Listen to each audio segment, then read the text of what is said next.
Bismillahirrahmanirrahim. Alhamdulillahirabbil alamin. Allahumma shalli wa sallim ala sayyidina Muhammad wa ala ali sayyidina Muhammad.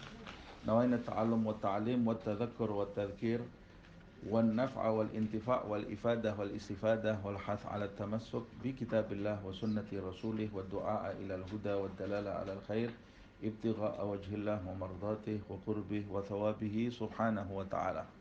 Kita lanjutkan kajian surat Al-Maidah ayat 105. Di pertemuan yang lalu kita membahas mengenai pentingnya mempertahankan syariat Nabi Muhammad SAW yang diturunkan oleh Allah kepada Nabi Muhammad SAW, dan menghapus segala adat istiadat yang bertentangan dengan syariat Nabi Muhammad SAW. Yang tidak bertentangan boleh dilestarikan. Bahkan seperti yang saya jelaskan di pertemuan yang lalu, Islam itu Arab jahiliyah itu memiliki adat istiadat, dan saya kira di setiap tempat pasti ada adat istiadatnya ya. Ada kebudayaan, ada hukum setempat. Nah, adat istiadat yang baik dilestarikan oleh Islam. Di antaranya seperti yang saya jelaskan di pertemuan yang lalu,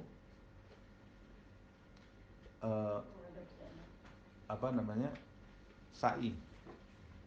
Sa'i itu adat istiadat Arab di masa itu.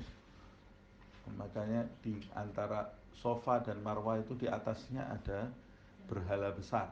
Tapi sa'inya bagus, memperingati usaha Sayyidah Hajar. Nah, itu dipertahankan oleh Islam. Berhalanya dihilangkan, tapi sa'inya dipertahankan. Dan hal-hal lain yang semacam itu. Tapi adat istiadat yang bertentangan dengan syariat seperti yang disebutkan di dalam ayat 103 itu, bahirah, sa'ibah, wasilah, dan ini kita sudah bahas satu persatu ini ya. Bagaimana kemudian mereka itu menentukan ajaran sendiri di masa itu setelah masa Nabi Ismail. Kalau ada orang punya ontanya melahirkan anak 5 kali, maka telinga yang bagian kanan harus dipotong, lalu onta itu dibiarkan hidup. Kalau ada orang itu bahirah. Kemudian wasilah, kalau ada orang punya hajat atau orang sakit tidak kunjung sembuh, ambil onta, potong telinganya yang sebelah kiri, biarkan hidup. Nanti kalau hajatnya itu terkabul atau sakitnya sembuh, persembahkan dia sebagai perantara ke berhala, itu namanya wasilah. Terus ada lagi hamin itu untuk orang yang pergi tidak pulang-pulang, juga seperti itu, adatnya seperti itu. Alhasil dengan cara yang bertentangan dengan syariat. Tidak ada yang mengajarkan seperti itu. Nah, ini dikecam oleh Allah Subhanahu wa taala di ayat yang ke-103 itu. Nah, walaupun mereka yang memiliki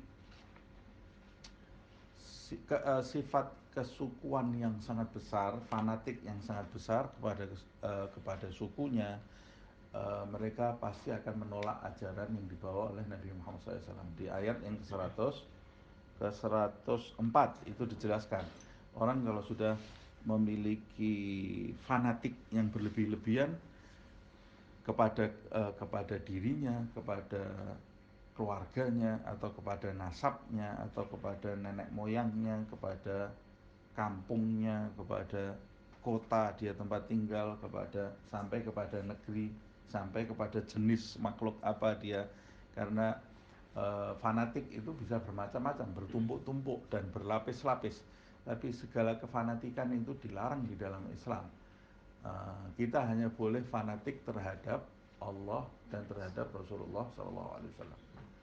Apa yang baik dari diri kita sesuai dengan syariat, kita lestarikan. Apa yang buruk bertentangan dengan syariat, ya harus kita hapus. apa yang terbaik di dalam keluarga kita, nenek moyang kita, apa yang mereka lakukan baik itu sesuai dengan syariat, lestarikan. Yang tidak baik bertentangan dengan syariat, hapus. Begitu juga di kampung kita, di kota kita, di negeri kita, harus seperti itu. Kita tidak boleh, tidak ada yang boleh kita pertahankan kecuali jika itu sesuai dengan syariat yang dibawa oleh Nabi Muhammad SAW. Nah, di sini contohnya bangsa Arab ini, ketika mereka kesukuannya tinggi, fanatiknya tinggi, ketika dihadapkan dengan syariat, mereka mengatakan hasbuna ma wajadna alaihi aba'ana. Sudah, hei Muhammad, kamu tidak usah bawa-bawa ajaran baru ini, cukup sudah yang dilakukan orang-orang tua kita. Nah, ini keburukan orang yang fanatik tidak pada tempatnya.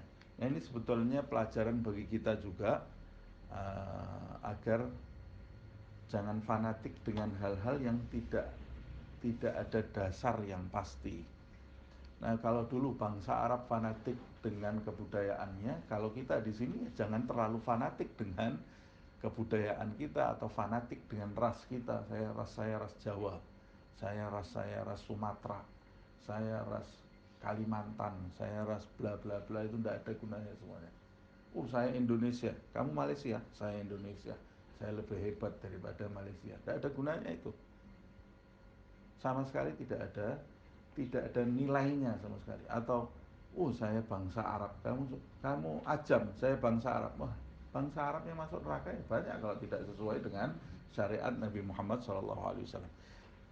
Di hadapan Allah tidak ada Arab, tidak ada Ajam, tidak ada Sumatera, tidak ada Jawa, tidak ada kampung A, kampung B. Yang ada adalah engkau orang bertakwa atau tidak.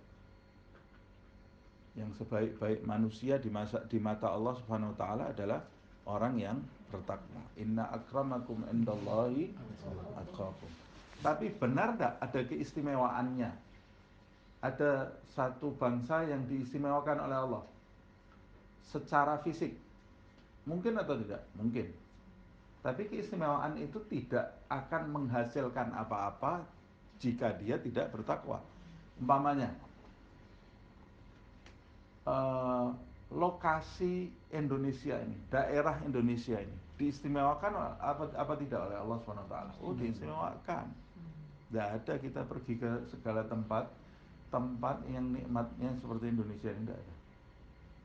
Dari segi tanahnya, dari segi kesuburannya, dari segi cuacanya, dari segi peraturan yang lunak. Peraturan di sini ini kan lunak. Orang itu ada kekeluargaannya lah, Mas Yan, ya. Tidak terlalu saklek. Kalau kita pergi ke Arab sana, nangis kita. Isinya batu sama pasir, panas, anginnya saja panas. Di sini kalau kita sumuk keluar sana cari angin enak, di sana sumuk keluar cari angin melepuh kepala kita. Nah, dari segi tempatnya enak, diistimewakan oleh Allah Subhanahu wa taala. Tapi bangsa ini diridhoi oleh Allah atau tidak? Dibanding bangsa Arab belum tentu. Bertakwa enggak? Kalau enggak bertakwa, ya keistimewaan ini semua tidak ada maknanya sama sekali. Kemungkinan bisa menjadi hujjah buruk di hadapan Allah SWT. Dari sisi tempat, dari sisi nasab atau ras, kadang-kadang ada ras yang lebih diunggulkan oleh Allah SWT. Bani Israel contohnya. Di dalam Al-Quran Allah itu menjelaskan secara gamblang bahwa ras Israel ini ditinggikan oleh faddalakum ala alamin, kata Allah. Kami telah mengutamakan kalian di alam semesta ini. Tapi ketika mereka ini menjatuhkan dirinya di hadapan Allah Subhanahu wa taala dengan cara meninggalkan apa yang diajarkan oleh para rasul mereka, maka Allah Subhanahu wa taala menghinakan mereka sehina-hinanya. Kalau di kalangan mereka ada yang takwa, ya tetap dimuliakan. Keutamaan itu melekat di dada mereka. Begitu juga orang yang katanya mengatakan nasabnya ke Nabi Muhammad SAW, pasti akan lebih tinggi kedudukannya. Saya punya nasab ke Rasulullah SAW. itu keistimewaan yang diberikan oleh Allah Subhanahu wa taala ke dalam dirinya. Tapi kalau dengan nasabnya itu kemudian tingkah lakunya bertolak belakang dengan apa yang diajarkan oleh yang katanya kakeknya itu, maka jatuh dia di mata Allah Subhanahu wa taala sejatuh-jatuhnya lebih dari yang lain. Itu di dalam Al-Qur'an, makanya Allah sampai menjelaskan ya nisa an-nabi, istri-istrinya Nabi dan anak keturunannya itu tercantum dalam kata ya nisa an-nabi, hai wanita-wanita Nabi. Ada ahli tafsir yang mengatakan itu istri-istri Nabi, ada yang mengatakan itu istri-istri dan putri-putri Nabi, berarti keluarganya. Ada yang menafsirkan putri-putrinya dan apa yang turun dari putri-putrinya. Allah mengatakan lastunna ka ahadin minan nisa, berarti diutamakan enggak? Diutamakan. Kalian itu tidak seperti wanita-wanita lain, berarti ada keutamaan itu. Tapi Allah mengatakan di dalam ayat, di antara kalian kalau berbuat dosa, dosanya 2 kali lipat daripada wanita yang lain. Jadi Allah itu maha adil gitu ya. Itu rumus di dalam sunnatullah itu, semakin besar kenikmatan yang kau cicipi di dalam hidup ini, semakin besar tuntutan Allah kepadamu. Semakin besar tuntutannya. Nah, nikmat itu berupa apapun. Orang kaya raya, tuntutan syukurnya Allah kepada orang tersebut semakin besar. Ada orang miskin, dituntut tidak syukur? Dituntut bersyukur, tapi tuntutannya lebih kecil karena dia nikmati sedikit gitu ya, tuntutannya lebih kecil. Tuntutannya dia bersabar, tuntutan ini juga bersabar. Jadi setiap orang di muka bumi ini harus bersabar. Bersabar dari musibah atau bersabar dari sifat kufur. Selalu bersyukur kepada Allah Subhanahu wa taala. Nah, ini penting sekali. Nah, iblis itu fanatik dengan jenisnya. Orang itu kalau didiamkan, sifat fanatik yang ada di dalam dirinya, pertama dengan negerinya, kedua dengan nanti berlapis lagi dengan daerahnya, dengan kotanya, desanya, kampungnya, ada lagi yang keluarga. Saya keluarga A. Dia sudah menyombongkan diri dengan keluarga A itu. Di antara keluarga A itu ada subnya lagi kan. A ini ada anaknya yang namanya fulan. Ada yang anaknya 1, 2, 3, 4. Oh, saya dari anak yang nomor 1. Nomor 1 paling hebat. Sombong lagi di situ dia. Di sub fanatik itu. Sampai kemudian ujung-ujungnya orang yang berfanatik itu orang yang sedang membanggakan dirinya. Bukan kabilahnya, bukan negerinya, tapi ujung-ujungnya adalah dirinya. Kalau sudah dirinya, dia nanti akan mengucapkan ana khairun minhu, kayak iblis. Iblis itu waktu disuruh sujud kepada Adam, oh ana khairun minhu, aku lebih baik dari Adam, khalaqtani min nar, aku kan dari api, Adam dari tanah. Jadi setiap orang yang menyombongkan ras, menyombongkan nasab, menyombongkan apapun di muka bumi, dia itu adalah tiruan dari iblis di masanya. Nah, dia sadar atau tidak sadar, ana khairun minhu. Jangan sampai terucap di lisan kita, aku lebih baik dari dia, sambil membanggakan apa yang ada di dalam diri kita. Nah, kemudian kita lanjutkan di ayat 105 ini. A'udzubillahi minasyaitonirrajim. Bismillahirrahmanirrahim. Ya ayyuhalladzina amanu alaikum anfusakum. Hai orang-orang yang beriman, alaikum anfusakum artinya kewajiban dirimu, kewajiban kalian itu hanya memperhatikan diri kalian sendiri. Alaikum anfusakum, kalian itu punya kewajiban hanya memperhatikan diri kalian sendiri. Maksudnya menjaga dari apa? Ya, menjaga dari pengaruh-pengaruh yang tidak baik. La yadurrukum man dhalla idza tadaitum. La yadurrukum, tidak akan membahayakan kalian, man dhalla, siapa-siapa yang sesat. Orang-orang yang sesat tidak akan membahayakan kalian idza tadaitum, jika kalian itu mendapat petunjuk, maksudnya mendapat petunjuk mengamalkan apa yang disampaikan kepada kalian. Kalau kalian itu melaksanakan apa yang disampaikan, petunjuk yang disampaikan oleh Muhammad SAW kepada diri kalian, kalian terapkan di dalam kehidupan sehari-hari, maka orang-orang yang sesat itu tidak akan membahayakan kalian kesesatannya. Bagaimana tidak akan membahayakan kalian? Pertama, gesekan yang terjadi pasti ada ketika kalian melaksanakan petunjuk yang dibawakan Muhammad SAW di tengah orang-orang yang tidak sepakat dengan itu. Ini di masa Nabi Muhammad SAW tidak sepakat dengan apa yang dilakukan oleh Rasulullah SAW. Allah Subhanahu Wa Taala berjanji, maka Allah berjanji apa yang kesesatan yang melanda orang-orang Arab di masa itu tidak akan membahayakan Nabi Muhammad SAW dan para sahabatnya. Ada yang menafsirkan pula yang dimaksud tidak membahayakan bukan tidak membahayakan di dunia, karena di dunia banyak sahabat yang disakiti oleh mereka, ternyata terkena dampak dari kesesatan mereka itu. Lalu apa yang dimaksud dengan kesesatan tidak ada dampak bahaya ini? Yang dimaksud tidak ada dampak bahaya adalah tidak ada dampak bahaya nanti di akhirat. Bagaimana maksudnya? Kalau kamu sudah menjalankan petunjuk, ada orang yang sesat di sekitar kamu, maka itu bukan tanggung jawab kamu, karena setiap orang akan mempertanggungjawabkan dirinya sendiri. Nah, tapi ayat ini jangan salah difahami, sebab kalau salah difahami kita akan menafikan amar ma'ruf nahi mungkar nanti ya. Di dalam ayat yang lain kan amar ma'ruf nahi mungkar itu diwajibkan, seperti yang terjadi pada Abu Amir al-Ash'ari, satu sahabat di masa Rasulullah SAW. Dia duduk, kemudian di depannya ada kemungkaran. Nabi Muhammad SAW melihat Abu Amir ini mendiamkan kemungkaran itu.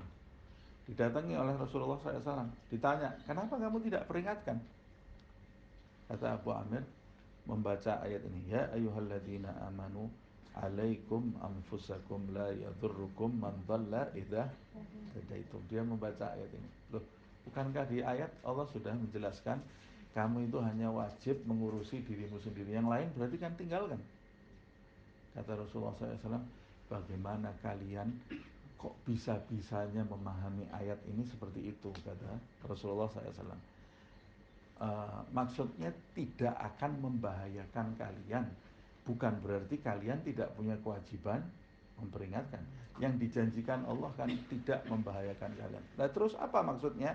Kalian hanya wajib mengurus diri kalian, tapi Allah tidak mengkhususkan kalian hanya wajib mengurus diri kalian sendiri. Yang dimaksud ayat ini adalah kalau sampai kalian menyampaikan petunjuk Nabi Muhammad SAW kepada mereka, lalu mereka menolaknya, maka kalian sudah tidak terkena bahaya. Tapi kalau kalian belum menyampaikan, kalian akan dituntut nanti oleh Allah SWT. Sebab di ayat yang lain, di dalam surat yang kita hafal sudah, Allah Subhanahu wa taala berfirman, wal asri innal insana lafi khusrin. Sesungguhnya manusia itu berada dalam kerugian. Illa, kecuali, kalau tidak mau dalam kerugian, berarti harus mengamalkan, termasuk orang yang dalam pengecualian ini. Apa? Siapa mereka yang tidak merugi? Illal ladzina amanu wa amilus salihat. Orang yang beriman, beramal saleh. Cukup cuma iman dan amal saleh? Tidak, masih ada lagi. Kalau kita sudah beriman, beramal saleh, berarti kan kita ini jadi orang baik harusnya. Tapi ini masih kemungkinan rugi enggak? Masih kemungkinan rugi. Kalau saya tidak mau rugi sama sekali, harus melaksanakan yang ketiga. Wa tawasau bil haqq wa tawasau bis sabr. Harus saling mewasiati dalam kebenaran dan dalam kesabaran. Berarti wasiat mewasiati itu termasuk bagian dari ajaran yang harus ditegakkan, yang jika kita tinggalkan maka kita tergolong orang yang berbuat zalim, berbuat dosa kita. Begitu juga di dalam ayat kuntum khaira ummatin ukhrijat linnas. Kalian ini sebaik-baik umat, kata Allah Subhanahu wa taala, kalian ini sebaik-baik umat yang dimunculkan di tengah manusia, di tengah umat manusia. Apa ciri-cirinya? Ta'muruna bil ma'ruf wa tanhauna 'anil munkar. Memerintahkan kepada yang baik dan mencegah kepada yang dari yang mungkar. Berarti kita, predikat kita ini termasuk umat yang terbaik karena amar ma'ruf nahi mungkar. Kalau itu kita tinggalkan, ya kita ini termasuk orang yang buruk, umat yang buruk. Dalam ayat yang lain, wa ta'awanu 'alal birri wat taqwa wa la ta'awanu 'alal itsmi wal 'udwan. Saling bantu membantulah kalian dalam kebajikan dan ketakwaan, bukan dalam maksiat dan pembangkangan. Wala ta'awanu 'alal itsmi wal 'udwan. Dosa dan pembangkangan tidak boleh. Nah, ini semua ayat-ayat yang mewajibkan kita beramar ma'ruf dan bernahi mungkar, dan peringatan bagi orang-orang yang meninggalkan itu. Nah, kalau ayat ini kita tafsirkan izin untuk tidak amar ma'ruf nahi mungkar, berarti satu ayat bertentangan dengan banyak ayat. Terlalu banyak ayat yang mewajibkan kita untuk beramar ma'ruf nahi mungkar. Nah, jadi apa ini yang dimaksud ayat ini? Yang dimaksud ayat ini adalah alaikum anfusakum la yadurrukum man dhalla idza tadaitum. Kamu hanya diwajibkan, kamu nanti di hadapan Allah hanya bertanggung jawab untuk dirimu sendiri. Urusi dirimu sendiri, jangan ngurusi orang. Nah, kalau orang zaman sekarang kan enggak. Kalau orang zaman sekarang ini ngurusi orang lain, dirinya ditinggalkan. Ngurusinya bukan beramar ma'ruf nahi mungkar, ngurusinya gosip. Nah, ini yang dimaksud dilarang itu ya ini nih, gosip ini ya. Membicarakan keburukan orang lain, tapi dia meninggalkan dirinya sendiri, tidak pernah diperbaiki dirinya sendiri. Dan biasanya orang yang senang gosip itu orang yang meninggalkan dirinya sendiri. Orang yang sibuk dengan dirinya sendiri, tidak punya kesempatan dia ngurusi orang lain. Orang yang fudul, mau tahu perkaranya orang lain, ada pintu kebuka sedikit langsung ngintip apa yang terjadi di dalamnya. Ada lewat, ada mobil berhenti lampu merah langsung mau tahu apa yang di dalam mobil. Ini fudul namanya. Ada channelnya orang lain langsung diteliti, dilihat nih fotonya satu-satu, habis waktunya untuk lihat fotonya orang satu-satu. Kalau fotonya biasa-biasa, ngantuk dia.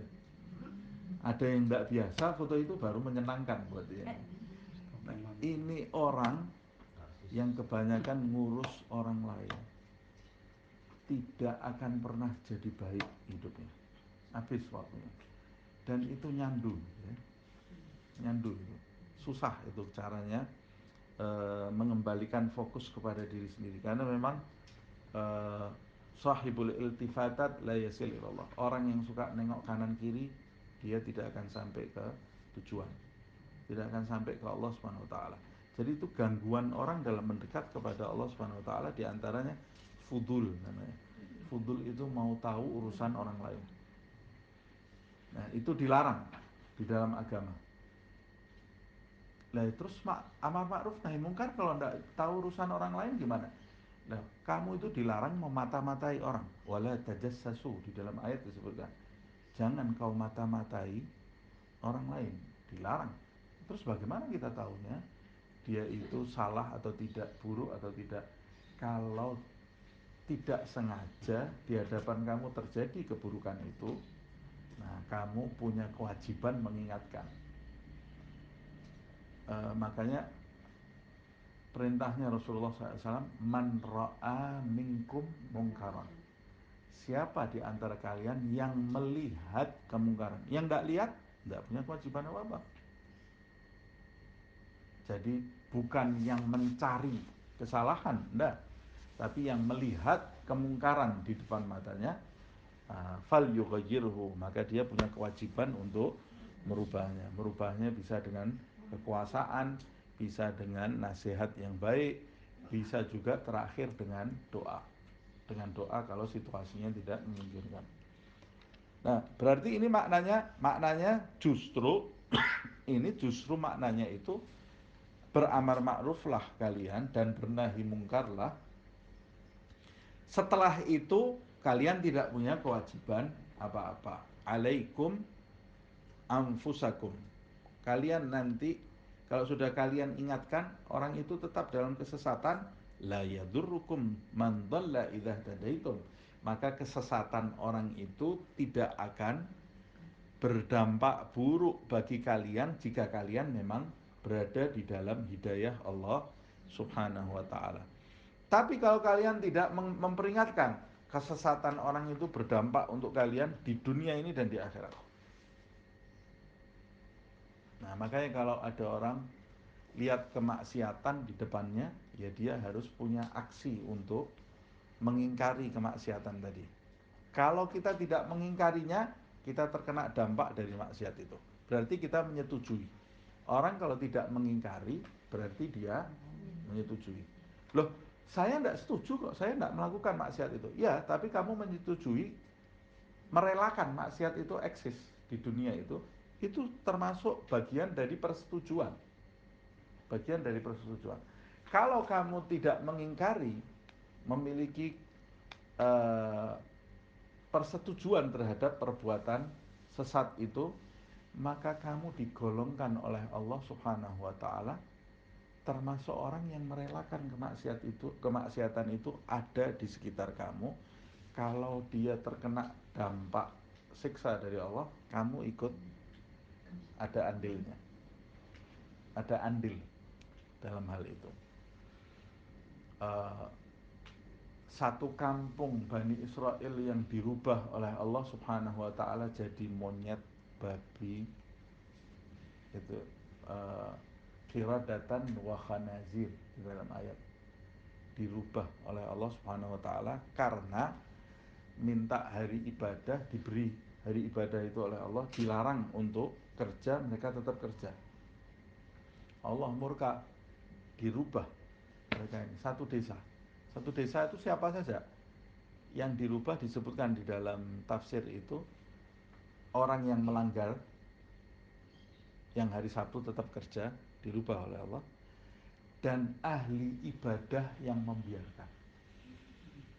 Ahli ibadah yang tidak ikut-ikutan, ya, tidak ikut melakukan perbuatan itu, tapi dia tidak memperingatkan, membiarkan itu terjadi.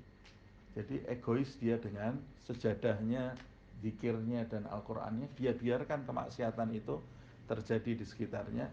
Itu termasuk dirubah oleh Allah Subhanahu wa taala menjadi babi atau menjadi monyet. Yang tidak dirubah oleh Allah, orang-orang yang beramar ma'ruf nahi mungkar di desa itu. Ada orang-orang baik yang beramar ma'ruf nahi mungkar, tidak ikut dirubah oleh Allah karena dia sudah melaksanakan tugasnya. Kan kita tidak bisa memaksakan keyakinan kepada orang lain, memaksakan perbuatan kepada orang lain, tidak bisa kita. Kalau kita kepada anak kita sendiri masih mungkin kita memaksakan, karena kita punya kuasa kok, kita bisa memaksakan. Atau kita ini presiden, kita bisa memaksakan. Makanya semakin besar kekuasaan kita di muka bumi ini, semakin besar nanti tuntutan Allah kepada kita. Makanya tidak usah nyalek, ya. Tidak usah nyalek, tidak usah ikut-ikutan sama orang yang nyalek. Nanti kalau kita ikut di situ, tuntutan kita karena kita punya kekuasaan lebih besar gitu, ya. Kalau kita sebagai ibu, berarti yang di bawah kita, kuasa kita itu anak-anak kita. Nanti ditanya oleh Allah, wa kullukum mas'ulun an ra'iyatih, kata Rasulullah, setiap orang dari kalian itu tanggung jawab terhadap gembalanya masing-masing. Gembalanya itu orang yang ada di belakangnya itu, ya. Ya, ibu nanti ditanya oleh Allah Subhanahu wa taala anak-anaknya ini. Suami ditanya oleh Allah Subhanahu wa taala, atau bapak gitu, ya, ditanya oleh Allah tentang istrinya dan tentang anak-anaknya. Lebih banyak tambah istri kok. lebih banyak ini ya. Ditanya oleh Allah Subhanahu wa taala.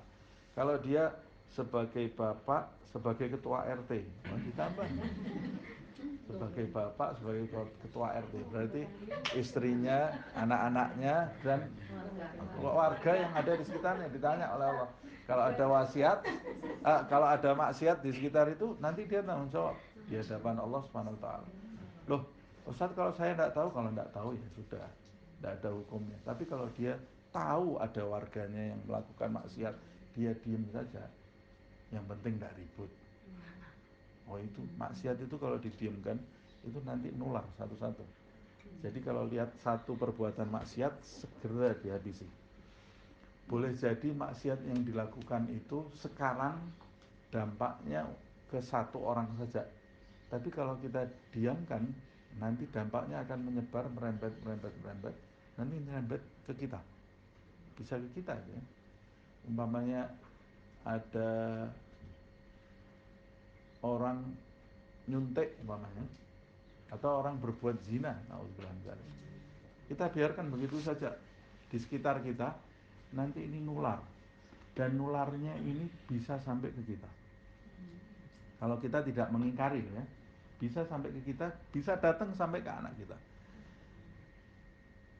Kan kita ini diperintahkan amar ma'ruf nahi mungkar supaya tempat yang kita tinggali ini menjadi baldatun thayyibatun wa rabbun ghafur, menjadi tempat yang baik, subur, diridhoi, diampuni oleh Allah Subhanahu wa taala. Kalau kita tinggal di tempat seperti itu kan kita tenang. Tapi kalau di situ ada maksiat, keributan sering terjadi. Kalau keributan sering terjadi, bisa tenang? Tidak bisa. Seperti yang terjadi di masa ini kan, keributan di mana-mana. Alhamdulillah kalau di sini insya Allah tidak ribut-ribut. Tapi kalau kita lihat di media sosial itu, ya Allah, kekacauan di mana-mana. Kenapa kok bisa terjadi seperti itu? Karena ditinggalkan amar ma'ruf nahi mungkar, atau amar ma'ruf nahi mungkar dengan cara yang salah, itu juga bisa bikin kacau. Nah, ada sebagian orang mau melaksanakan amar ma'ruf nahi mungkar tapi caranya salah, bawa pentungan kemana-mana, bikin ribut juga itu. Makanya orang kalau mau melakukan suatu perintah, dia harus mempelajari perintah itu dengan sempurna. Kalau enggak, dia buat keributan. Orang mau sholat jamaah, kenapa sih kamu sholat jamaah? Pahalanya besar. Perintah itu dari Allah, dari Rasulullah SAW. Tapi tidak tahu caranya sholat berjamaah, bikin kacau satu masjid nanti. Bikin kacau satu masjid. Oh, saya mau jadi imam sholat. Kenapa? Pahalanya besar dari Allah, tapi tidak belajar tata caranya. Ya bikin kacau nanti sholatnya orang lain. Nah, begitu juga amar ma'ruf nahi mungkar itu bagian dari ibadah yang kita harus belajar sebelum kita melakukannya. Nah, kalau kita sudah beramar ma'ruf nahi mungkar,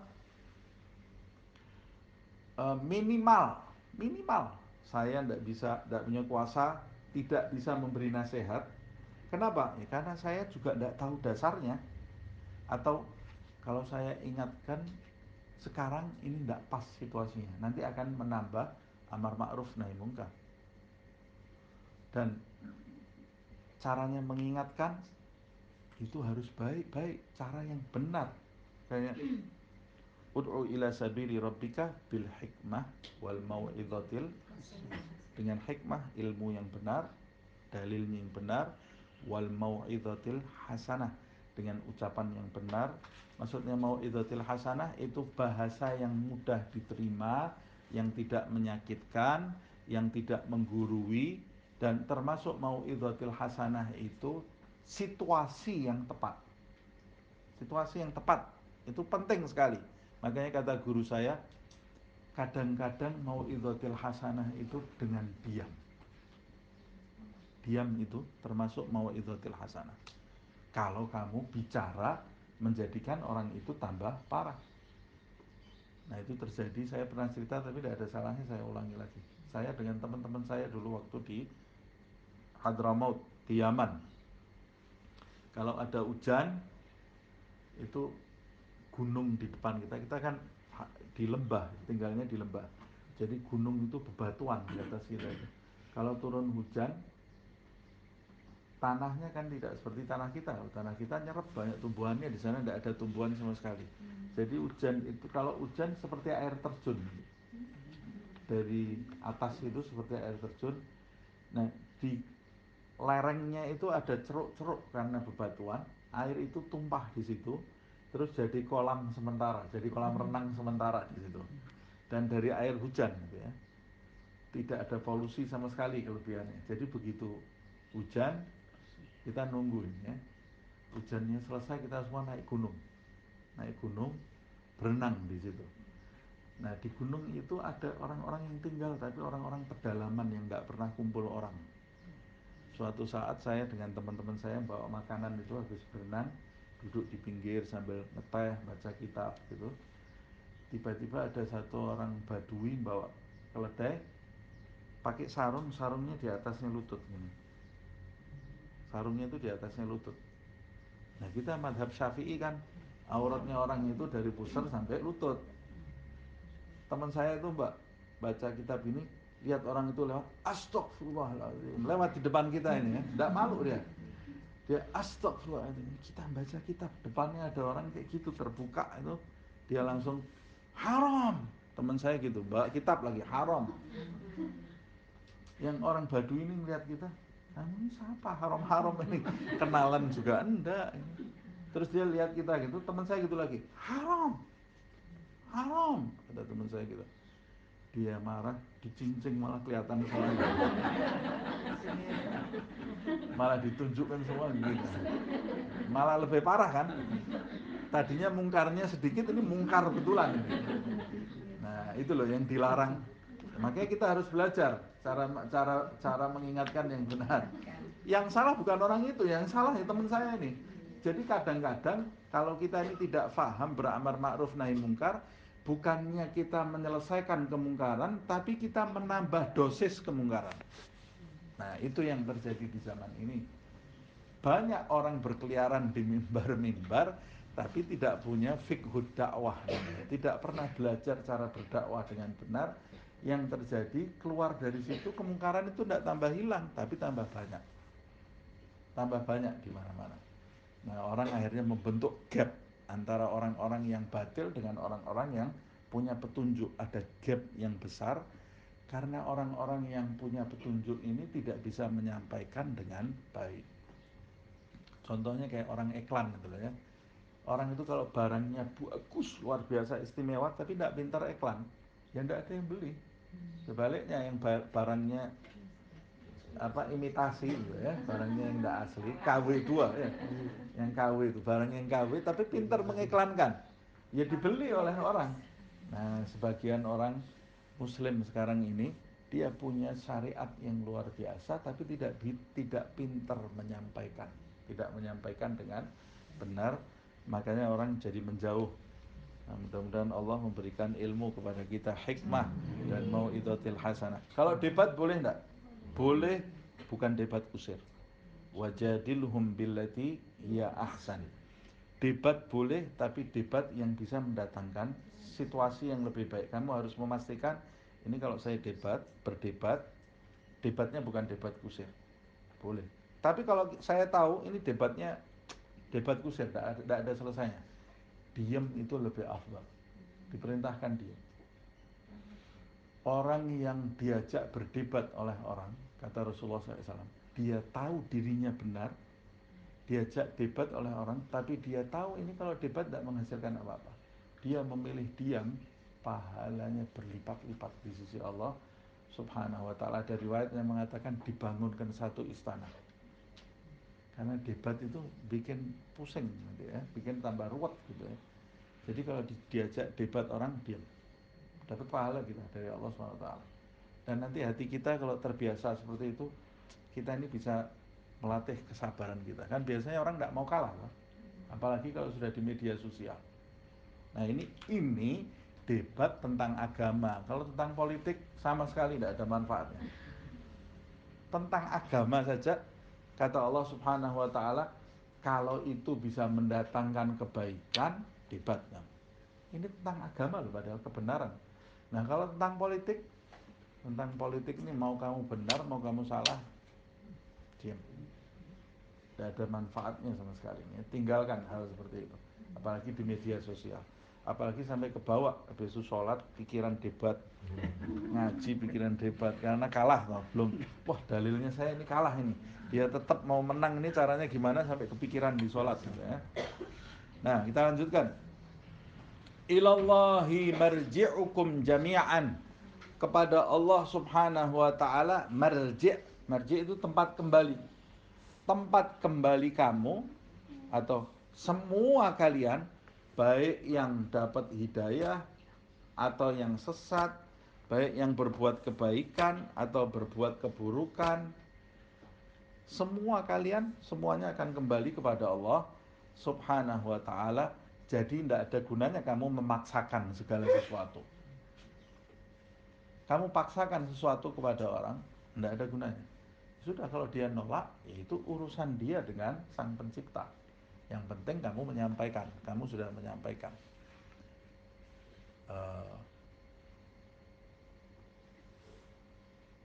Walaupun terhadap anak kita sendiri. Ya kalau sudah anak kita kalau sudah besar, ya dia sudah punya aku sendiri di depan kita kan.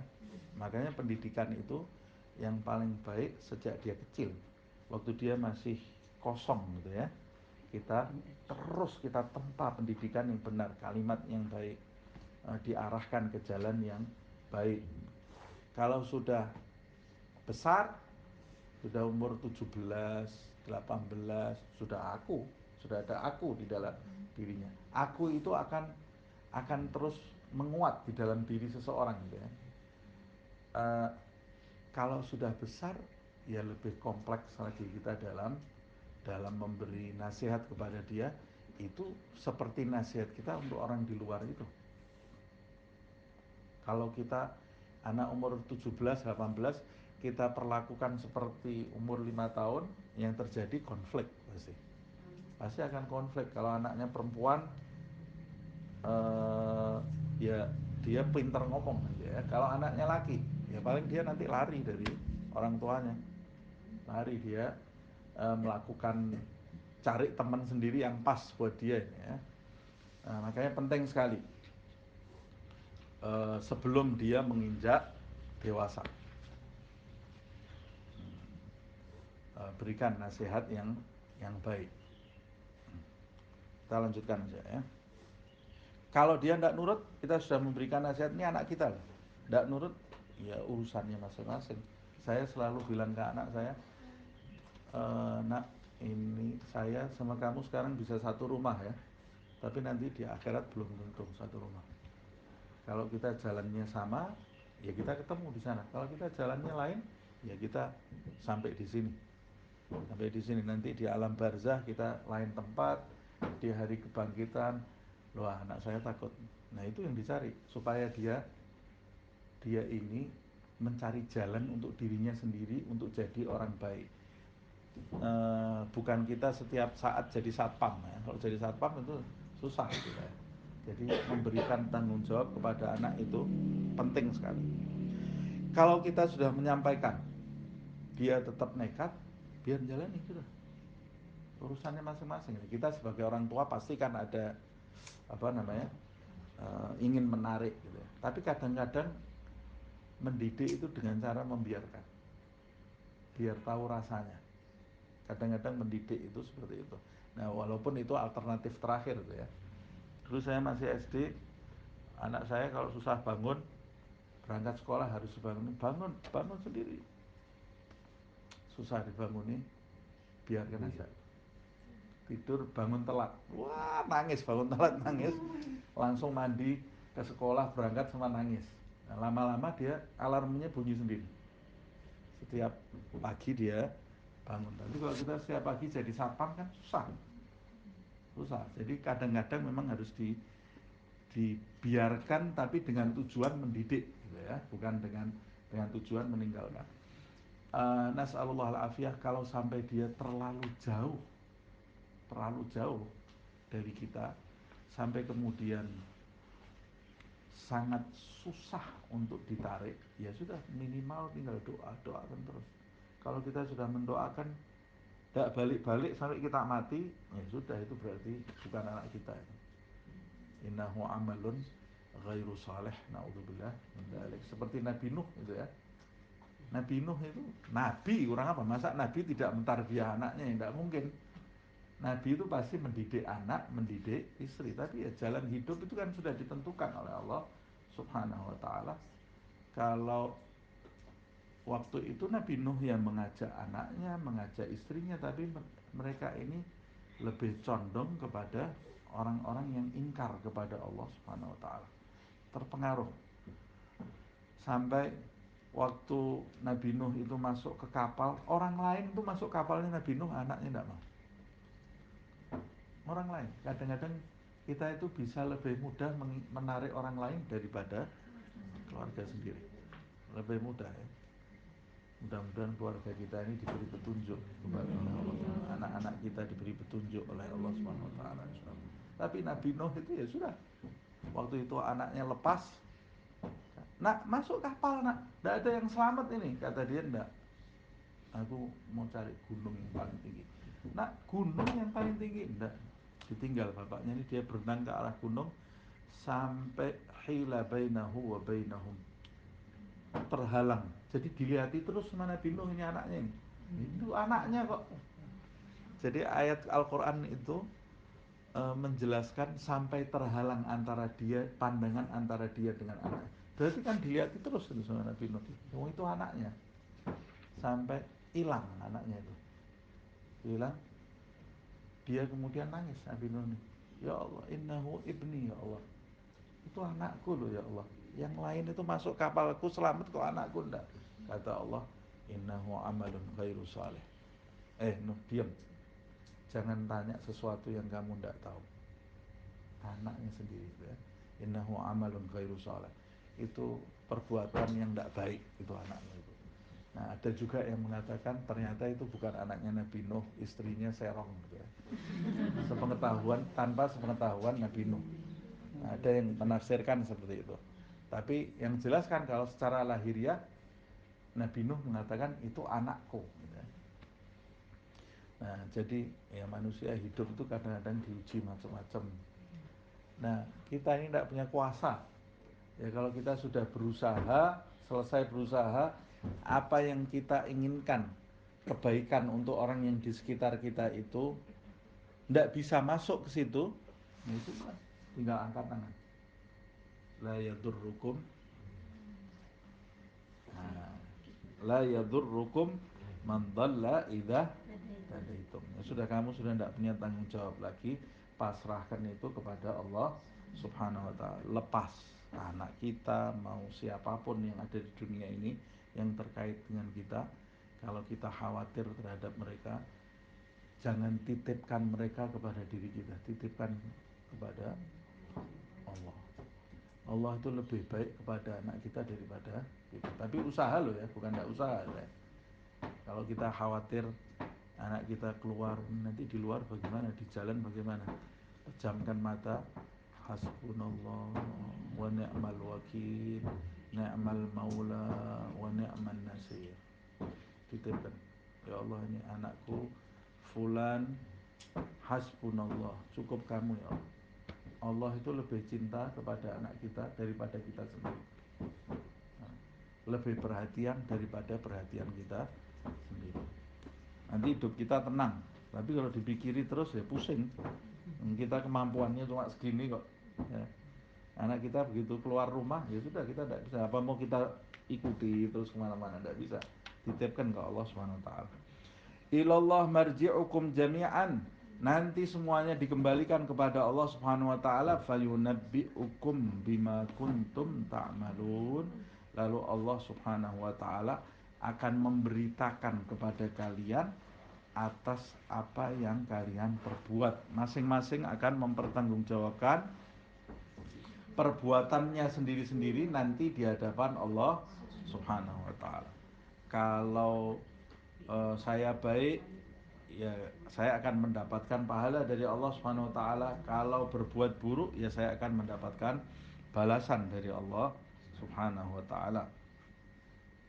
Tapi kalau orang akidahnya sama, keyakinannya sama, itu masih bisa tolong menolong nanti di sisi Allah Subhanahu wa taala. Tapi kalau sudah akidahnya beda, tidak ada pertolongan dari siapapun. Kalau akidahnya masih sama, jadi makanya kalau punya anak, punya keluarga itu minimal yang paling rendah itu pokoknya mati dalam keadaan Islam. Kalau mati dalam keadaan Islam masih kemungkinan ketemu, walaupun kadang-kadang harus pisah ribuan tahun gitu ya. Yang itu dicuci dulu di neraka, yang ini masuk surga terlebih dahulu. Tapi masih ada kemungkinan ketemu. Ada juga syafaat. Ada syafaat kalau diizinkan oleh Allah Subhanahu wa taala. Tapi kalau sudah memang betul-betul beda keyakinan, nah itu sudah tidak ada jalan lagi. Fayunabbi'ukum bima kuntum ta'malun. Nanti Allah akan memberitakan apa yang kita perbuat. Ayat yang ke-106. Ya ayyuhalladzina amanu syahadatu bainikum idza hadara ahadakumul maut hinal wasiyah. Ithnan dzawa adlin minkum aw akharani min ghairikum in antum darabtum fil ardi. Nah, ini sudah berkaitan dengan pembahasan yang lain ya. Ini kita sudah mendekat pada penutupan surat Al-Maidah. Kata para ulama, kok ini tahu-tahu membahasnya mengenai kematian ya, supaya ingat mati gitu. Karena penutupan Allah kemudian membahas mengenai kematian, pentingnya mempersiapkan kematian. Ada sebagian ahli tafsir mengambil hikmah kenapa 106 itu tiba-tiba membahas mati, supaya penjelasan penutupannya itu kan di atas itu sudah dijelaskan mengenai larangan-larangan makan yang haram dan lain-lainnya, sampai haji, sampai petunjuk yang benar dijelaskan. Nah, ini penutupan surat Al-Maidah ini kalau tidak salah sampai ayat berapa? 120 ya. Nah, penutupan surat Al-Maidah ini dijelaskan mengenai kematian. Allah mengatakan, hai orang-orang yang beriman, ya ayyuhalladzina amanu syahadatu bainikum idza hadara ahadakumul maut. Apabila seseorang di antara kalian menghadapi kematian, maksudnya ya dia tahu waktu matinya ini sudah dekat, ya kritis gitu ya, kritis atau dalam keadaan nazak, dalam keadaan mulai dia berasa ini mau dicabut ini ya ruhnya itu ya, atau dia berasa saya ini sudah dekat sama mati. Kata Allah, kalau kalian berasa sudah mendekati kematian, menghadapi kematian, menghadapi kematian, hinal wasiyati, dan dia pada saat itu akan berwasiat. Nah, ini menunjukkan wasiat itu memang penting. Orang itu, setiap orang di antara kalian, kata Allah Subhanahu wa taala, kalau mendekati kematian dan dia sedang berwasiat, berarti menunjukkan wasiat itu sesuatu yang diinginkan oleh Allah Subhanahu wa taala. Dijelaskan di dalam ayat ini, nanti akan dibahas ya. Ini menunjukkan wasiat itu penting. Jadi setiap orang di antara kita itu paling bagus meninggalkan wasiat. Kenapa? Pertama, orang kalau nulis wasiat itu dia ingat dia akan mati. Kedua, orang kalau menulis wasiat untuk keluarga itu dia meninggalkan ajaran yang baik untuk keluarga tersebut. Wasiat, kalau kita ngomong wasiat itu bentuknya tidak harus hutang piutang atau tidak harus berbentuk warisan. Tapi wasiat itu kalau yang ini berbentuk warisan. Ini ya, wasiatnya berbentuk warisan. Tapi saya katakan wasiat itu bagus, tidak harus berbentuk warisan. Kita bisa mewasiatkan kepada keluarga kita tentang agama yang benar, ketakwaan, seperti yang dilakukan oleh para nabi-nabi saat dia berwasiat kepada anak-anaknya. Di dalam Al-Baqarah Itu juga dijelaskan bagaimana Ibrahim mewasiatkan kepada anak-anaknya, bagaimana Yakub pada saat sakaratul maut anak-anaknya ada di sekitarnya kemudian berwasiat, madza ta'buduna min ba'di, dia akan tanya ke anak-anaknya, apa yang kau sembah nanti setelah aku. Anak-anaknya bilang, na'budu ilahukum wa ilahu abaikum, nanti kami akan menyembah Tuhan-Tuhanmu dan Tuhan-Tuhan ayah-ayah kamu Ibrahim wa Ismail. Nah baru dia senang Yakub itu. Kemudian Nabi Ibrahim berwasiat kepada anak-anaknya, wala tamutunna illa wa antum muslimun, jangan kamu mati kecuali kamu dalam keadaan Islam. Anaknya sudah Islam atau belum? Sudah Islam, tapi diwasiati. Wasiat itu sesuatu yang dianjurkan di dalam agama. Wasiat yang sangat dianjurkan adalah wasiat agar kita mati dalam keadaan Islam.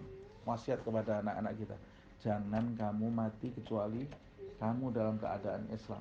Lah gimana orang masa tahu matinya Islam atau tidak? Maksudnya jangan kamu mati dalam keadaan Islam, itu maksudnya kamu jangan jauh-jauh dari syariat Islam, sehingga nanti kamu kalau mati, matinya pasti dalam keadaan Islam. Nah, kemudian wasiat ketakwaan, takwa. Jadilah anak yang bertakwa, wasiatkan kepada anak-anak kita. Kemudian kalau zaman sekarang tambahi lagi wasiat jangan keluar dari ahlus sunnah wal jamaah.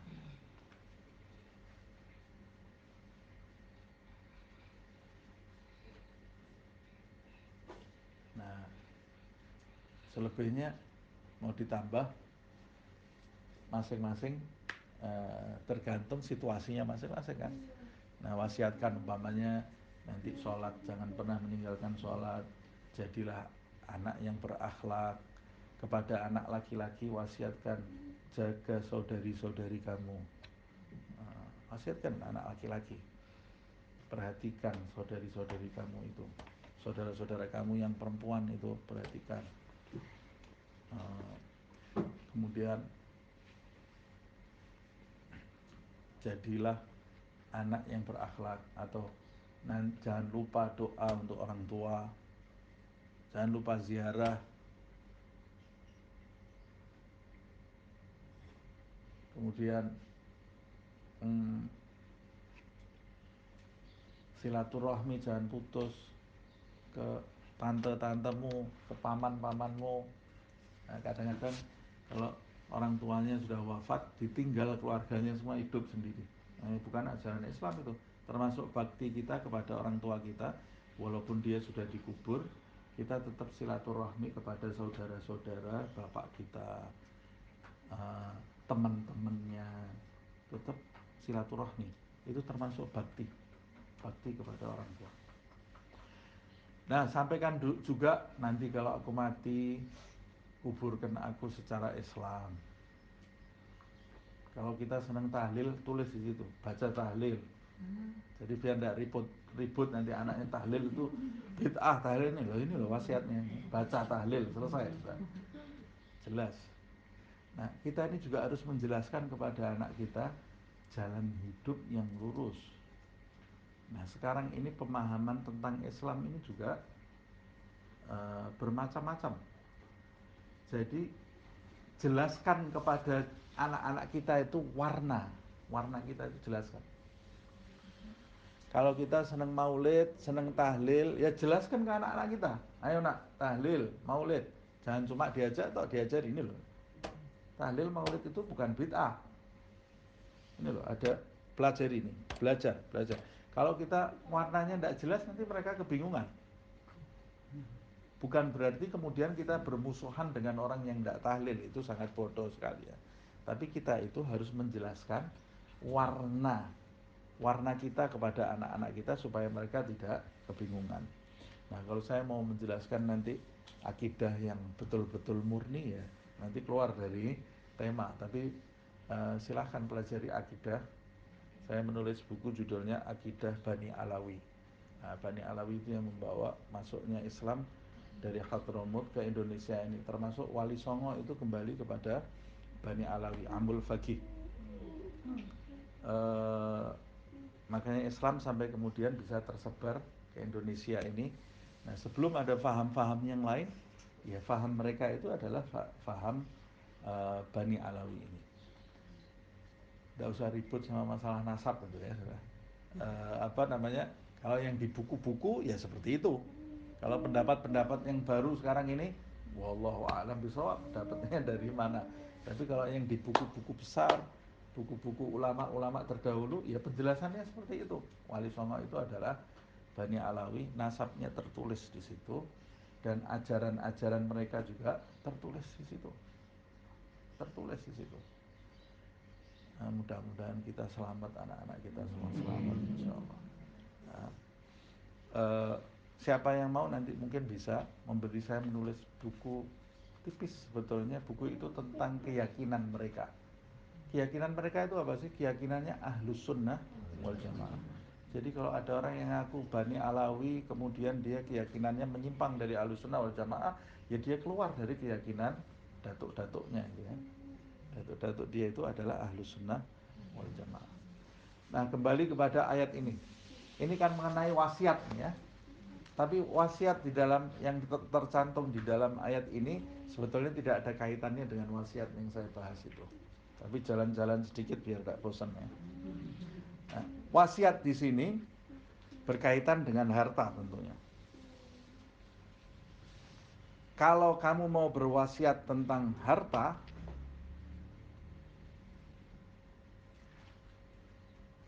di dalam ayat disebutkan hinal wasiyati itsnan dzawa adlin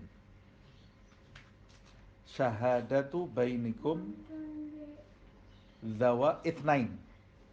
Kamu nanti kalau sudah mendekati kematian,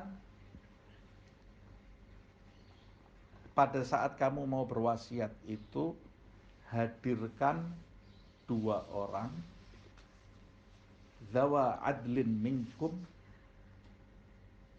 dua orang yang adil di antara kamu.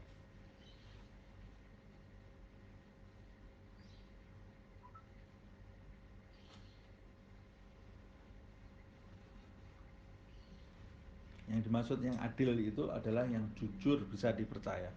Maksudnya adil, adil itu apa sih adil itu? Adil itu secara bahasa artinya meletakkan sesuatu di tempatnya. Itu namanya adil. Nah, orang yang adil dalam bahasa Indonesia itu penjelasan adil yang dalam bahasa Indonesia. Jadi adil itu bisa bermakna macam-macam. Adil itu diantaranya tidak berat sebelah. Bisa berarti tidak berat sebelah. Maksudnya tidak berat sebelah, ya dia meletakkan sesuatu di porsinya masing-masing. Itu adil. Terhadap anak-anak kita harus adil. Apa maksudnya adil? Adil itu bukan bagi sama rata, itu tidak adil malahan. Karena keperluannya orang kan beda-beda. Kita kalau diwajibkan kamu harus adil terhadap anak-anak kamu. Kalau kita tidak adil, kita berdosa di hadapan Allah. Oke, satu piring, anak saya nomor 1, umur 5 tahun saya kasih 1 piring. Yang umur 2 tahun saya kasih 1 piring. Padahal perutnya kecil ini. Yang umur 1 bulan saya dulang 1 piring. Tidak adil itu, nyiksa kamu. Itu namanya bukan adil. Kamu membagi sama rata, dan kalau kita bagi sama rata, madorot yang datang karena setiap orang keperluannya kan beda-beda. Nah, terus kalau adil, yang dimaksud adil membagi sesuai dengan porsi yang telah diajarkan. Itu namanya adil. Makanya kalau ada orang mengatakan kenapa kok perempuan bagiannya 1 bagian, laki-laki 2 bagian kalau warisan. Itu yang adil. Itu yang adil. Allah kan lebih tahu mana porsi yang pas. Kalau keadilan menurut manusia itu kadang-kadang melenceng dari kebenaran. Hikmahnya, karena ada yang mengatakan warisan laki-laki dapat 2, itu karena laki-laki itu tanggung jawabnya banyak. Tapi kalau perempuan dapat 1, karena hartanya perempuan itu untuk dia sendiri. Dia tidak punya tanggung jawab membagi kepada siapa-siapa. Tapi kalau laki-laki dapat 2 bagian, hartanya untuk dia, untuk istrinya, untuk anaknya, untuk ibunya, untuk saudarinya. Ada keponakannya perempuan sempit hidupnya, ya dia juga harus membantu, tanggung jawab laki-laki itu. Makanya bagiannya lebih besar. Loh, tapi kok itu ada laki-laki bagiannya besar tidak bagi-bagi? Ya sudah, urusannya dia itu, urusannya dia kepada Allah Subhanahu wa taala. Nah, itu sama seperti suami punya harta, istrinya dibiarkan kelaparan, anaknya dibiarkan kelaparan. Loh, berarti hartanya suami itu kan harusnya kan ya, ya itu berarti dia tidak melaksanakan tugas, tidak melaksanakan tugas. Eh, bukan cara pembagian syariat yang salah, tapi orangnya yang menjalankan syariat yang salah. Kalau dijalankan dengan benar pasti baik, gitu ya. Nah, itu yang namanya adil. Nah, tapi adil itu juga bisa berarti thiqah. Thiqah itu artinya bisa dipercaya.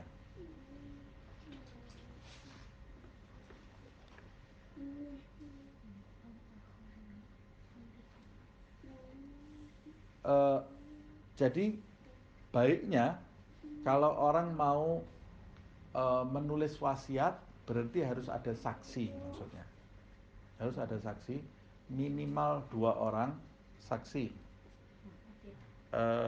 yang bertanda tangan. Kalau zaman sekarang yang bertanda tangan di situ harus ada 2 orang saksi supaya nanti tidak menimbulkan fitnah, tidak menimbulkan fitnah. Sebetulnya kan kalau ini wasiat yang di sini itu adalah harta yang mau dia wasiatkan kepada ahli waris. Kalau kita sudah bahas sebetulnya di surat An-Nisa, kalau kita mau mewasiatkan kepada ahli waris, eh, ahli waris wasiat itu hanya bisa tidak lebih dari sepertiga, tidak lebih dari sepertiga.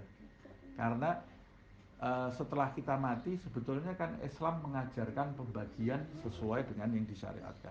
Kalau kita mau wasiat memberi lebih untuk orang lain gitu ya, wasiatnya itu tidak boleh lebih dari sepertiga. Nah, tapi sebetulnya yang di sini agak berbeda dengan warisan itu ya. Ini masalahnya beda soalnya. Au akharani min ghairikum,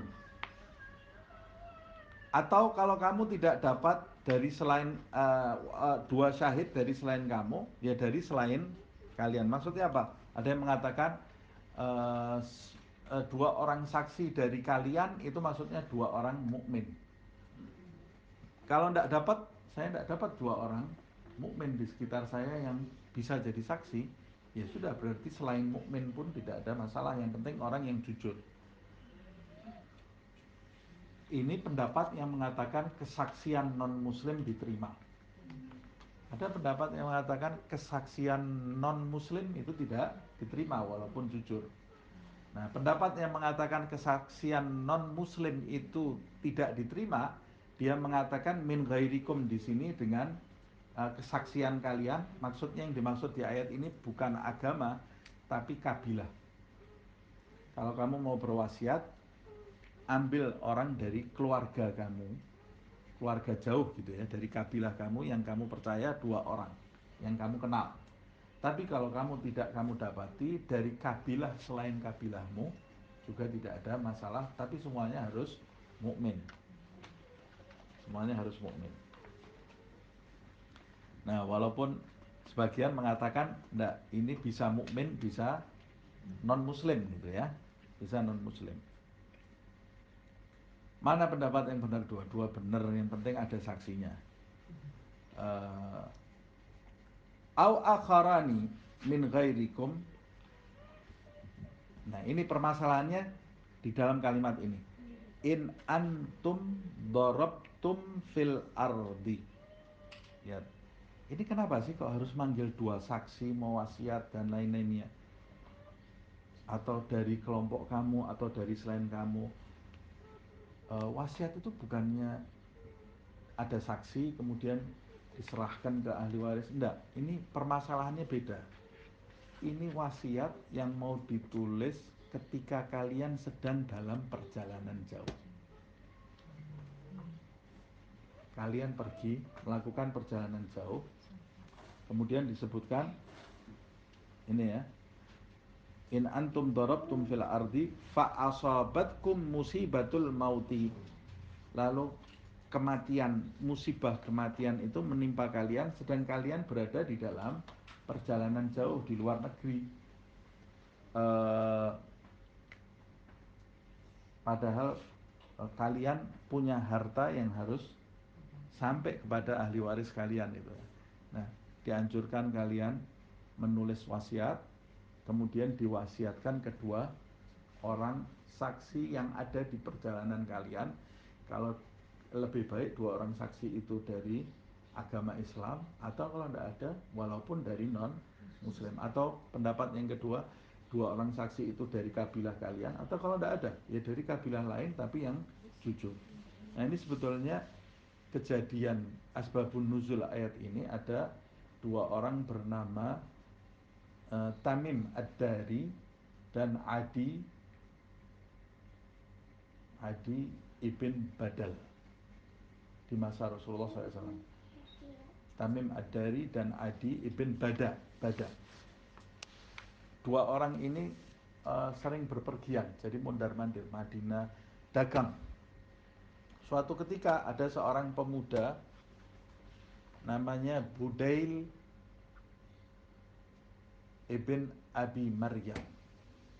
Budail ibn Abi Maryam ini mau ikut dalam perjalanan itu, mau ikut dagang. Di tengah perjalanan, Budail ini tertimpa musibah kematian. Padahal mereka ini dagang, barang-barangnya ada di situ. Barang-barangnya. Jadi hasil keuntungannya itu ada di situ.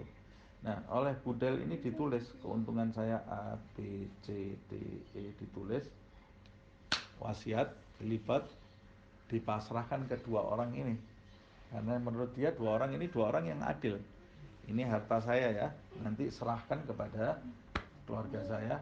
Di dalamnya diselipkan surat dari oleh Budail ibn Abi Maryam ini. Sampai mereka kemudian kembali ke Madinah. Sampai di Madinah, ini kita lanjutkan dulu ayatnya. Nanti ada hubungannya semua ini ya. Tahbisunahuma, kalian menahan dua orang wakil itu. Kalau dua orang wakil itu sudah menerima menjadi saksi, nanti kalian menahan dua orang wakil itu mim ba'dis shalah, setelah sholat. Fayuqsimani billah, kemudian dua orang saksi itu nanti akan bersumpah atas nama Allah Subhanahu wa ta'ala. Lihat. Jadi kejadiannya setelah mereka berdua itu sampai ke kota Madinah, datang ke Nabi Muhammad SAW. Datang ke Nabi Muhammad, mereka mengatakan bahwa mereka ini diberi kuasa sebagai saksi untuk menyerahkan barangnya Budail ini kepada keluarganya. Rasulullah SAW waktu itu tidak langsung menanggapi, ditahan dua orang ini oleh Rasulullah. Maksudnya ditahan ini bukan di penjara, tapi tidak dibiarkan pergi. Ayo kita sholat asar terlebih dahulu. Sholat asar bersama Rasulullah SAW. Baru kemudian mereka diperintahkan untuk bersumpah oleh Rasulullah SAW. Kenapa kok nunggu sholat asar dulu? Ya karena itu akan menjadikan mereka lebih takut untuk berdusta habis sholat asar. Ada lagi yang mengatakan sholat asar terlebih dahulu, kalau mereka punya niat jahat, siapa tahu hilang niat jahatnya. Makanya orang kalau bersumpah di zaman Rasulullah SAW kadang-kadang suruh naik mimbarnya Nabi, karena Nabi mengatakan siapa yang bersumpah atas nama Allah di atas mimbarku dan dia berdusta, maka dia telah menempatkan dirinya di neraka Allah Subhanahu wa ta'ala. Loh, kalau tidak di mimbar Nabi tidak masuk neraka, ya sama masuk neraka juga, tapi di mimbar Nabi itu, bayangkan orang suruh sumpah di mimbar Nabi. Jadi menunjukkan orang bersumpah itu menghadirkan alat untuk menjadikan mereka lebih takut, itu termasuk ajaran di dalam Islam. Kayak habis sholat asar, ini berkaitan dengan waktu atau berkaitan dengan tempat, seperti itu di mimbar. Atau zaman sekarang ini tidak waktu tidak tempat, Al-Quran Bapak. Dulu di zaman Nabi kan nggak ada naruh Al-Quran. Lah Al-Qurannya aja belum dibukukan kok. Al-Qurannya belum dibukukan ya. Nah, zaman sekarang kan kalau sumpah naruh Al-Quran di atas kepala. Ada dalilnya. Ya, dalilnya ini. Dalilnya kalau dulu di zaman Nabi habis sholat asar atau di mimbar Nabi, nah, atau dengan sarana lain yang menjadikan orang itu takut untuk berdusta. Nah kalau sudah disumpah di atasnya ada Al-Quran masih dusta ya berarti sudah ini bukan orang baik ini sudah ya. Orang yang gemar berbuat dosa namanya. Nah kemudian fayuqsimani billah inir tabtum.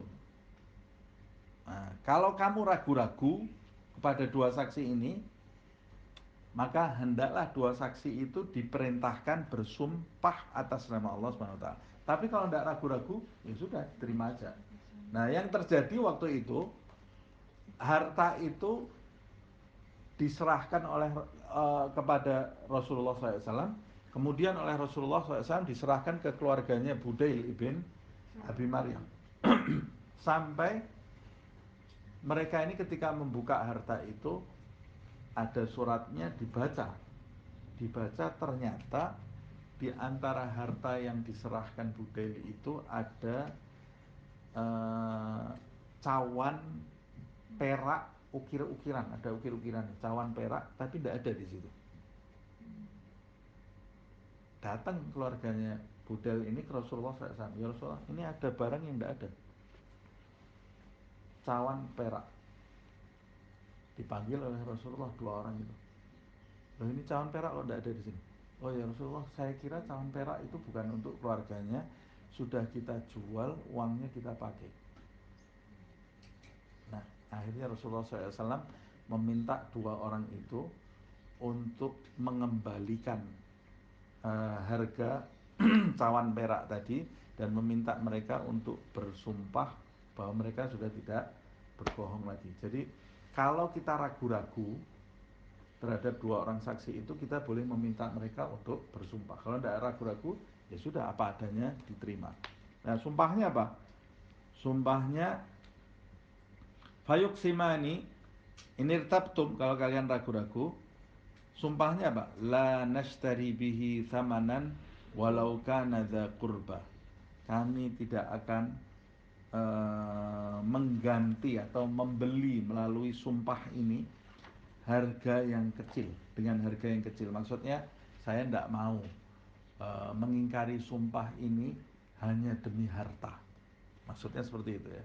Berarti orang yang melanggar sumpah demi harta, berarti dia ini sedang membeli neraka untuk dirinya atau mengganti pahala dengan nilai yang sangat murah sekali dengan harta yang dia konsumsi padahal bukan miliknya itu.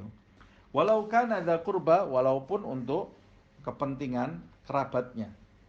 Walaupun karib sahabat, untuk kepentingan kerabat saya tidak akan melakukan itu. Ini sumpahnya ya. Wala naktumu syahadah, dan kami tidak akan menyembunyikan kesaksian syahadatullah, kesaksian Allah. Inna idzal minal athimin, kalau kami lakukan itu tentu kami termasuk orang-orang yang berdosa.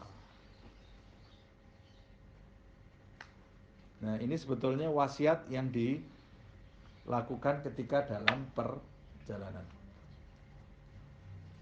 Waktunya sudah habis. Ini sebetulnya ayat berikutnya masih berkaitan, nanti kita bahas di pertemuan yang akan datang ya, mengenai wasiat ini. Wallahu a'lam bishawab. Ya saya kira dilanjutkan pertemuan yang akan datang aja ya. Ya Rabbana a'tarafna bi annana aqtarafna wa annana asrafna ala ladha ashrafna fatub alayna tawbah taghsil li kulli hawbah wastur lana al-awrati wa aminir raw'ati waghfir li walidina rabbi wa mauludina والأهل والإخوان وسائر الخلان وكل ذي محبة أو جيرة أو صحبة والمسلمين أجمع آمين ربي اسمع فضلا وجودا منا لا باكتساب منا بالمصطفى الرسول نحظى بكل صول بالمصطفى الرسول نحظى بكل صول بالمصطفى الرسول نحظى بكل صول صلى وسلم ربي عليه عد الحب وآله والصحب عداد طش الصحب والحمد للإله في البدء والتناهي سبحانك اللهم وبحمدك أشهد أن لا إله إلا أنت أستغفرك وأتوب إليك سبحان ربك رب العزة عما يصفون وسلام على المرسلين والحمد لله رب العالمين والعفو منكم